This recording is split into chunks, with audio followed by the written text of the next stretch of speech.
Falando sobre VO2, nós temos formas diferentes de fazer essa mensuração do VO2. Temos testes diretos, que seria a ergospirometria com máscara, com analisador de gases, quantidade de oxigênio que está entrando, quantidade de CO2 que está saindo, que está sendo consumido. Temos os testes indiretos, onde através de sexo, idade, estatura, eu posso e mais os resultados, tanto na bicicleta, quanto na corrida, quanto na natação, quanto no remo, eu consigo fazer uma estimativa. E dentro desses fatores nós temos os testes máximos, onde eu requer um cuidado maior de aplicação para a população, principalmente quando eu não conheço o aluno.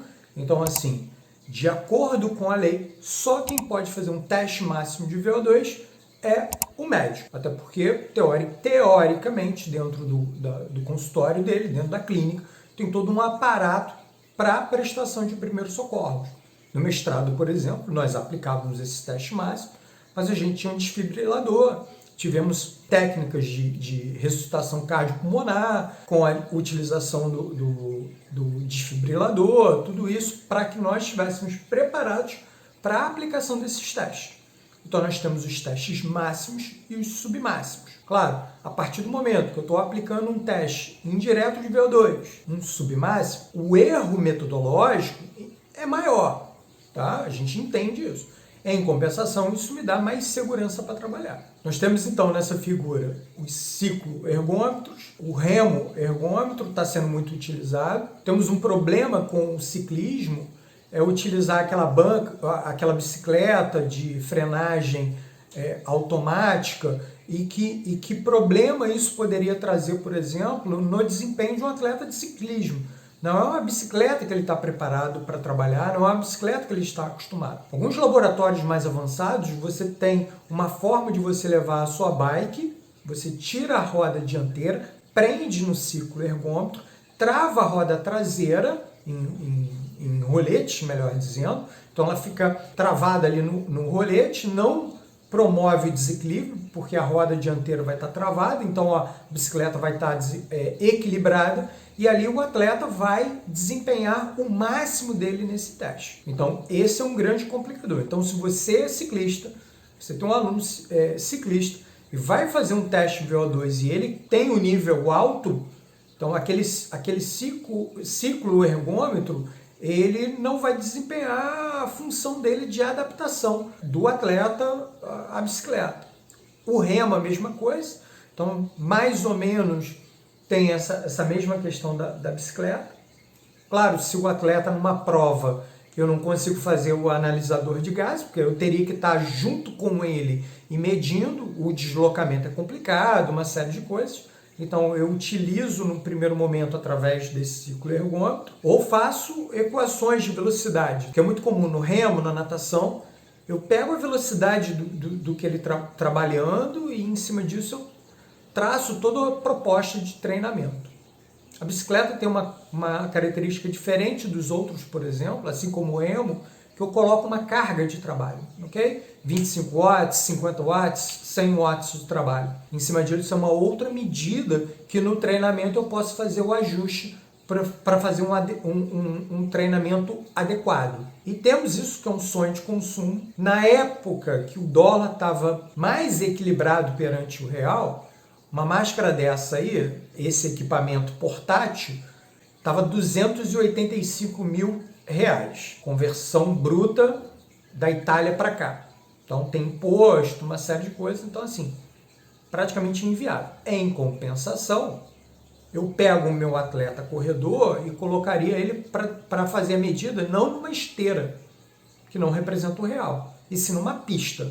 Quem corre, quem já correu, quem trabalha em locais que tem esteiras bem velozes, sabe que o atleta, por exemplo, o aluno correndo a 15 km por hora, a batida dele na esteira faz uma barulheira danada na academia. E chega a ser um desestímulo para o aluno continuar, porque a partir do momento que ele lá atinge 15, 14, 15, 16 km por hora, todo mundo começa a olhar para ele dentro da academia.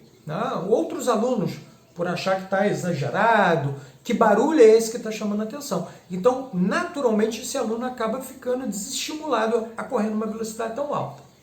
Sem contar que essas esteiras ergométricas, por exemplo, que a gente encontra nas academias, dificilmente são esteiras boas que comportam um grande volume de horas de trabalho. Então, muitas das vezes, se eu colocar ela na velocidade máxima dela, ficar trabalhando, ou na velocidade, 80% da velocidade máxima dela e ficar trabalhando ali por um determinado período, a vida útil dessa esteira, ela vai morrer mais cedo. Então, o custo disso para a academia, para os espaços, ele acaba sendo muito alto. Mas, de qualquer jeito, esse tipo de equipamento é o ideal quando eu quero trabalhar na rua. Por quê? Porque quando eu levo para o laboratório, aí tem um ar-condicionado, a temperatura está fresquinha, está adequada. Isso não é o real. Está no laboratório, a esteira tem um sistema de amortecimento esse que você não tem na pista. Então, não é a medida ideal, mas é o que nós temos. Testes laboratoriais, pontos positivos, alta fidedignidade, é o padrão ouro, quando eu trabalho. Negativo, alto custo, esteira ergométrica, cardiômetro, analisador de gases, ar-condicionado, desfibrilador, teoricamente teria que ter a presença do médico. E o que não representa o real da pista. Teste de campo, pontos positivos, de baixo custo, representa o real, e pontos negativos, baixa fidedignidade. Eu não consigo pegar uma equação e jogar para todo mundo como sendo igual e replicar aquilo. Não funciona dessa forma. Então a gente tem que ter determinado público, determinada equação e ir adequando o trabalho de acordo com essas características. Testes de VO2 submáximos de campo. Nós temos os questionários, que apesar de não ser de campo, você não precisa medir. Mas e a confiabilidade dele? Se for sedentário, atleta esporádico, acompanha tranquilamente. Por quê? Ele fica próximo do real, tá? Melhor dizendo. Por quê? Eu pego idade, pego peso, pego sexo, pego percentual de gordura e pego o nível de atividade da pessoa de 0 a 7. Então, 0 mais baixo, 7 mais alto. Eu aplico isso nas academias, onde eu faço avaliação para ter um parâmetro. Teste de caminhada, cardiopata, esse meu aluno individualizado, teste de 6 minutos ideal, e aí depende do protocolo que você vai utilizar. Testes de banco, testes de ciclismo, testes de corrida, de natação e de remo.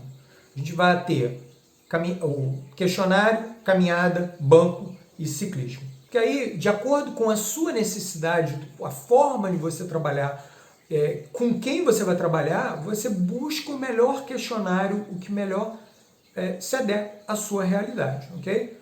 Importante, entra no PubMed, vê o que tem de mais recente, busca esse artigo, lê esse artigo, vê se tem um grau de confiabilidade interessante que dê para você trabalhar, para você poder fazer um treinamento mais adequado. Aí o questionário, ele foi proposto em 99, em cima desse questionário foi publicado na Medicine in Science, Sport Exercise.